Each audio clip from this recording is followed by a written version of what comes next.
Hurmatli treyderlar, sizlarga bugun nimani ko'rsatmoqchiman? O'zimning hisobimni ko'rsatmoqchiman. Ya'ni общий приbilim, ya'ni общий summam, qancha vaqtda qancha summa bo'lgani.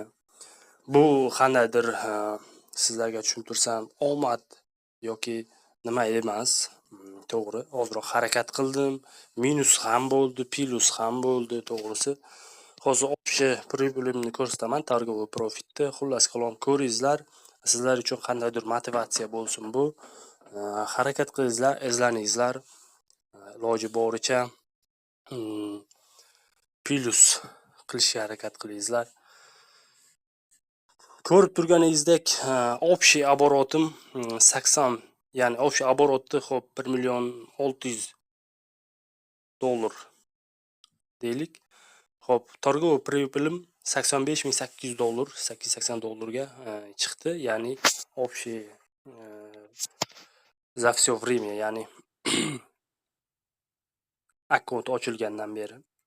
Esingizlarda bo'lsa, men yangi akkaunt ochdim deb 18-chislodami sizlarga aytgan edim. Ochaman deb. O'sha 19-chiloda yangi akkaunt ochib, men pul solib savdo qilgan edim. Sizlar bilan birgalikda. Ko'rib turganlaringizdek natijam shu 18 kun davomida bo'lgan natijam. Sizlarga qandaydir motivatsiya bo'lsin degan maqsadda bu videoni chiqardim. Noto'g'ri tushunmangizlar. Harakat qilingizlar, izlaningizlar, iloji boricha.